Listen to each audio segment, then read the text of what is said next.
Smoke Wallin. As Ryan mentioned, I came from the beverage alcohol space. I helped build a wine and spirits distributor called National. We grew it to $1 billion. That was when that used to sound big, but now there's only a few guys that are a lot bigger.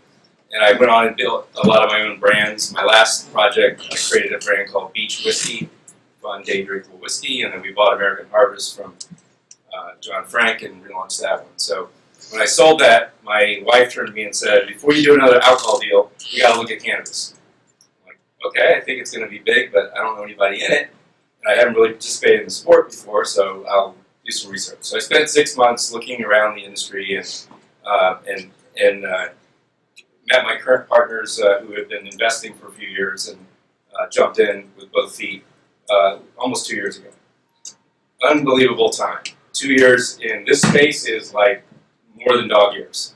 It's moving really quickly, and I'll try to give you guys a little bit of the insights I've seen. I won't cover this other than, yeah, it's small in the legal sense, but it's giant, right? This is something that's been consumed for 10,000 years. People have been doing it, whether it's legal or not legal, for a long time.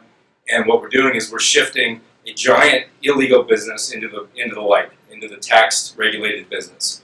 And so, yeah, it's still small in terms of comparative beverage alcohol, but when you add in the health and wellness and all the other pieces, it's probably bigger than all of alcohol.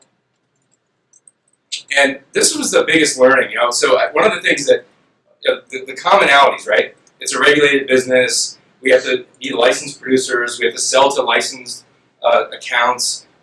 You have to. There's taxes. There's all that. Like, those are all things. Like, for me, when I walked in, I'm like, oh, that's normal, right? That's what I had to do as a distributor. It's how I do in the alcohol business. What was really different is I used to have to pick like flavors, colors of bottles, shapes of bottles, sizes, and now we have like all these different form factors, right? So everything from the flower, the smokable, the vapes, to tinctures, to all the edibles and every type of edible, candies and other things. There's topicals, there's medicines, beverages. So you've got a huge plethora of options in which this product can play, which is really interesting, and it makes it, that's the dynamic that's a little bit different. I won't get into this because I'm sure our Cowan expert will talk a little bit about market caps, but just to give you a flavor, the companies that are public are trading at extraordinary multiples. So there's a lot of capital flowing in. Every company in the space is cash starved except for Canopy Growth because they have Constellation's money, $4 billion. Thank you, Constellation.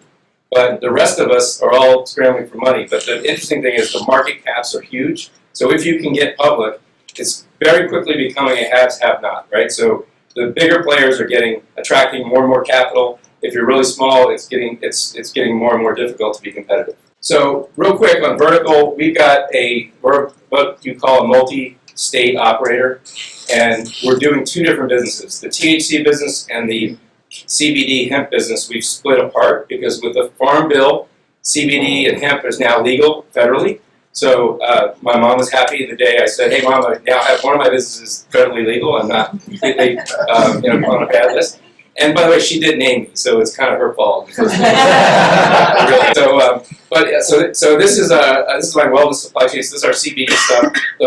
The focal point of our operations is Kentucky. I've got 2,500 acres of hemp growing in Kentucky right now. We're planting. We bought $5 million worth of seed, so we're controlling genetics. We're planting little baby plants in the fields.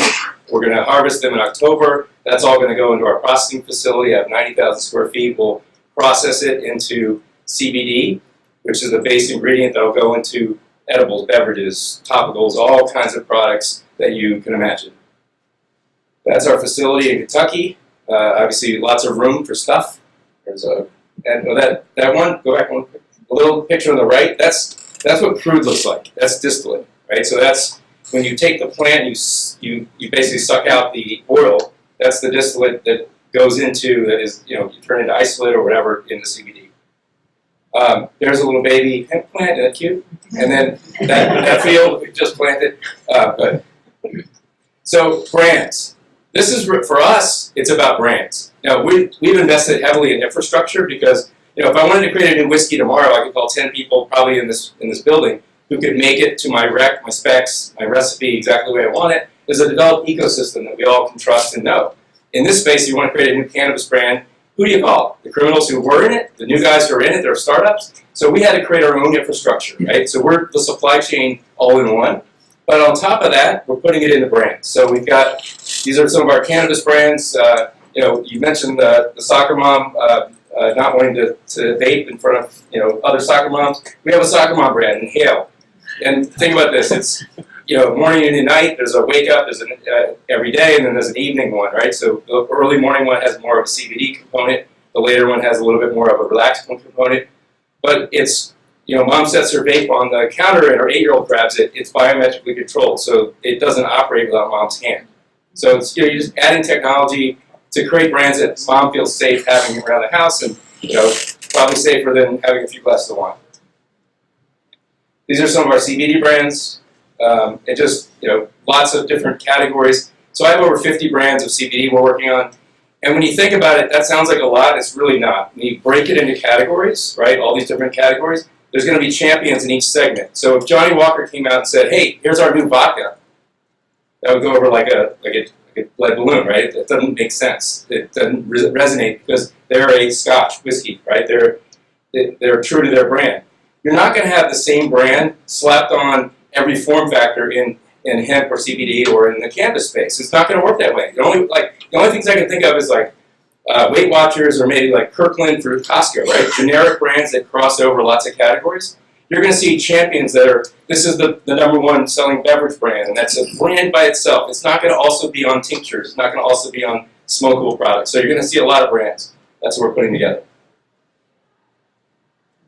And that's my last slide. So I think the interesting thing coming from beverage alcohol, I spent a lot of years in it, and now being in the space, there's more similarities than differences.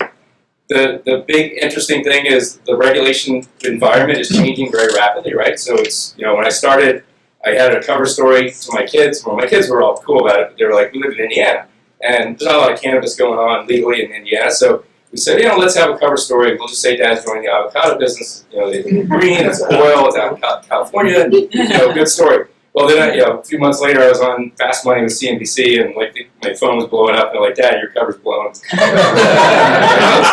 But just think about that. That was January of 2018, and now fast forward a year and a half later, and that seems ridiculous to have a cover story. So this is changing really fast, and it's going only in one direction. The genie's out of the bottle. I feel like we'll have federal prohibition repealed before the next election. That's my prediction. I've written about it.